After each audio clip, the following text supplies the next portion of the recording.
కార్మికులకు ఎమ్మెల్సీ కవిత బహిరంగ లేఖ రాశారు. పదవిలో ఉన్నా లేకున్నా కార్మికుల కోసం పని చేస్తానని తెలిపారు. తెలంగాణ బొగ్గుగని కార్మికుల సంఘం ఎన్నిక బీఆర్ఎస్ ఆఫీసులో నిర్వహించడం విరుద్ధమని ఫైర్ అయ్యారు. తనపై కొంతమంది కక్ష కట్టి వ్యవహరిస్తున్నారని ఆవేదన వ్యక్తం చేశారు. గతంలో అమెరికా పర్యటనకు వెళ్లినప్పుడు తన తండ్రికి రాసిన లేఖను లీక్ చేశారన్నారు. పార్టీలో జరుగుతున్న వ్యవహారాల్ని నేను ప్రశ్నించడమే తప్పు అన్నట్టుగా తనపై కక్షగట్టారని తెలిపారు. పార్టీలోని కొందరు కుట్రదారులే వివిధ రూపాల్లో వేధింపులకు గురి చేస్తున్నారని ఆవేదన వ్యక్తం చేశారు.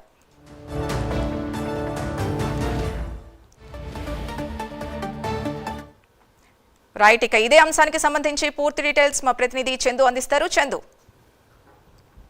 తెలంగాణ బొగ్గుగని కార్మిక సంఘం గౌరవాధ్యక్షుడు ఎన్నిక బీఆర్ఎస్ పార్టీలో చిచ్చుపెట్టింది. ముఖ్యంగా తెలంగాణ భవన్లో తెలంగాణ బొగ్గుగని కార్మిక సంఘం సెంట్రల్ కమిటీ నిన్న సమావేశమైంది. సమావేశంలో సంఘం గౌరవాధ్యక్షుడిగా కుప్పల ఈశ్వర్ను కూడా ఏకగ్రీవంగా ఎన్నుకున్నట్టు కూడా ప్రకటించారు. ఈ నేపథ్యంలోనే ఎమ్మెల్సీ కవిత ఈరోజు సింగరేణి కార్మికులను ఉద్దేశించి ఒక లేఖ రాశారు. ఆ లేఖ ప్రస్తుతం తెలంగాణ రాజకీయాల్లో సంచలనంగా మారింది. ఆమె సొంత పార్టీపైనే ఆరోపణలు చేశారు. ఎందుకంటే మొదటి నుంచి ఆ సంఘానికి గౌరవాధ్యక్షురాలుగా కవిత ఉన్నారు. ముఖ్యంగా తెలంగాణ ఉద్యమ సమయంలో ఆ తెలంగాణ జాగృతి సంస్థను కూడా కవిత స్థాపించింది. దాని తర్వాత అనేక కార్యక్రమాలు నిర్వహించింది. ఈ క్రమంలోనే అప్పుడు 2015లో కేసీఆర్ టీజీబీకే సంఘానికి గౌరవాధ్యక్షులుగా కవితను ఎంపిక చేశారు.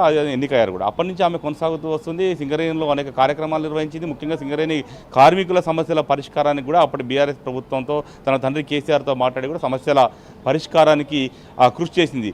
ఆ విధంగానే ఇప్పటివరకు కూడా కవిత బొగ్గుగని కార్మిక సంఘం గౌరవాధ్యక్షులుగా కొనసాగుతూ వచ్చారు. అయితే కవిత ఎప్పుడైతే బీఆర్ఎస్ పార్టీ రజతోత్సవ సభ ఎప్పుడైతే జరిగిందో ఆ తర్వాత దానికి సంబంధించి కూడా కవిత ఒక లేఖను తన తండ్రికి రాసింది. ఈ క్రమంలోనే తర్వాత ఆమె అమెరికా వెళ్ళారు. ఆ సమయంలోనే కవిత లేఖ లీక్ అయింది. ఆమె అమెరికా పర్యటన నుంచి తిరిగి వచ్చిన తర్వాత లేఖపై స్పందించారు. తన తండ్రికి రాసినటువంటి లేఖ ఎలా బయటకు వచ్చింది, దీని కుట్రదారులు ఎవరు అంటూ కూడా చెప్పుకొచ్చారు. ఆ క్రమంలో అప్పటి నుంచి కూడా కవిత బీఆర్ఎస్ యాక్టివిటీస్ దూరంగా ఉంటున్నారు. తెలంగాణ జాగృతి ద్వారానే తన కార్యక్రమాలు నిర్వహిస్తూ పోతున్నారు. ముఖ్యంగా బీసీ రిజర్వేషన్ల అంశం కావచ్చు, మరి అంశాలైనా కూడా ఆమె ముందుకు వెళ్తున్న పరిస్థితి కనిపిస్తున్న క్రమంలోనే ఇప్పుడు గౌరవాధ్యక్షురాలు పదవికి ఆమె తొలగించి మాజీ మంత్రి కుప్పల ఈశ్వర్కు అప్పగించడానికి కూడా ఆమె లేఖ ద్వారా తప్పుపట్టారు. ముఖ్యంగా చూసినట్టయితే 2015లో ఆగస్టులో కొత్తగూడెంలో నిర్వహించినటువంటి తెలంగాణ బొగ్గుగని కార్మిక సంఘం సంబంధించినటువంటి 11 ఏరియాల నుంచి వచ్చినటువంటి 1000 మంది సభ్యుల సమక్షంలో తాను ఎన్నిక కాబడ్డాను. కానీ ఇప్పుడు కార్మిక చట్టాలకు విరుద్ధంగా తెలంగాణ భవన్లో కార్మిక సంఘం సమావేశం పెట్టి ఏకగ్రీవంగా గౌరవాధ్యక్షుడు ఎట్లా ఎన్నుకుంటారు అంటూ కూడా తప్పో ఒప్పో వారికే తెలియాలి అంటూ కూడా ఆమె కామెంట్ చేసిన క్రమంలో ముఖ్యంగా పరోక్షంగా అటు కేటీఆర్ను ఉద్దేశించే కవిత ఈ లేఖలో పేర్కొన్నట్టు కూడా మనకు చాలా స్పష్టంగా అర్థమవుతుంది. తెలంగాణలో కాంగ్రెస్ అధికారంలోకి వచ్చిన తర్వాత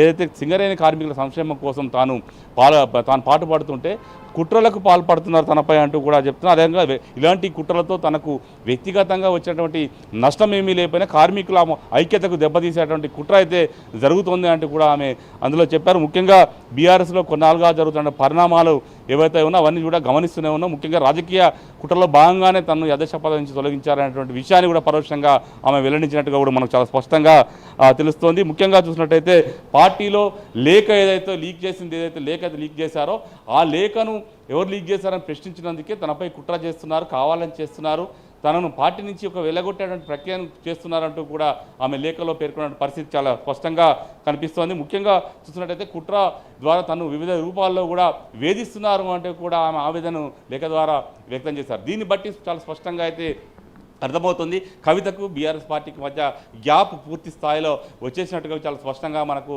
అర్థమవుతుంది. ఇటీవల తెలంగాణ జాగృతి సంబంధించి సమావేశాలు నిర్వహిస్తున్న క్రమంలోనే తెలంగాణ బొగ్గుగని కార్మిక సంఘంలో జాగృతి తరపున కూడా ఆమె కొన్ని కమిటీలు కూడా వేశారు. కార్మికుల సమస్యకు పరిష్కారానికి కృషి చేయాలని కూడా వాళ్ళకి దిశానిర్దేశం చేసిన క్రమంలో ఇప్పుడు ఆమెను గౌరవాధ్యక్షులతో తొలగించడం దాదాపుగా బీఆర్ఎస్ పార్టీ నుంచి పొమ్మను లేక పొగబట్టినట్టే కూడా మనకు చాలా స్పష్టంగా అర్థమవుతోంది. ఎందుకంటే ఇప్పటికీ బీఆర్ఎస్ క్యాడర్ కూడా ఎవరు కవితని కలవడం కానీ ఏం చేయడం లేదు.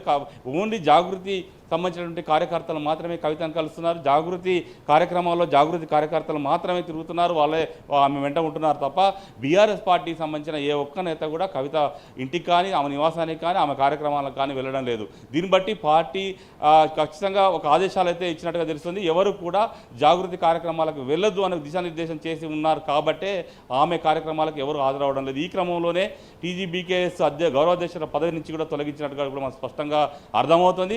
మరోవైపు కవిత రాసిన లేఖలు ఈ కుట్రలు ఎవరు పండుతున్నారు, కుట్రలు కేటీఆర్ పండుతున్నాడా, లేకపోతే హరీష్ రావు పండుతున్నాడా, లేకపోతే సంతోష్ రావు పండుతున్నాడా, లేకపోతే పార్టీలో మరే నేతలు ఎవరైనా పండుతున్నారా అనేది పక్కన పెడితే మాత్రం పార్టీ అధిష్టానం పైన ఆమె నేరుగా ఆరోపణలు చేసినట్టు లేఖ ద్వారా స్పష్టమవుతుంది. ఇటీవల పార్టీ సీనియర్ నేత జగదీష్ రెడ్డిని ఉద్దేశించి కూడా ఆమె కీలకమైనటువంటి వ్యాఖ్యలు కూడా చేశారు. ఈ క్రమంలోనే మొత్తం ఆమె పార్టీతో దాదాపుగా తెగదింపులు చేసుకునేందుకే ఆమె ప్రయత్నిస్తున్నట్టుగా కూడా తెలుస్తోంది. దీంతో పార్టీ కూడా బొమ్మం లేక పొగబెడుతున్నట్టుగా మనకు స్పష్టంగా అర్థమవుతుంది. ఎందుకంటే ఇప్పటికే కేసీఆర్ దగ్గరికి కవిత ఫామ్ హౌస్కి వెళ్ళినప్పటికీ కూడా ఆయన కేసీఆర్ని కలిసే ప్రయత్నం కవిత చేసినప్పటికీ కూడా కేసీఆర్ మాత్రం ఆమెను కలిసేందుకు ఇష్టపడ్డట్టుగా కూడా మనకు ఇష్టపడలేదు. ముఖ్యంగా చూసినట్టు ఎక్కడ కూడా విజువల్స్ కానీ ఆ ఫొటోస్ కానీ బయటకు వచ్చిన పరిస్థితి కనిపించారు. దీన్ని బట్టి చూస్తే పూర్తిగా కవితను పార్టీకి దూరం చేసినట్టే అనేటువంటి విషయం అయితే మనకు చాలా స్పష్టంగా అర్థమవుతోంది. Sindhu. Okay, right Chandu, thank you.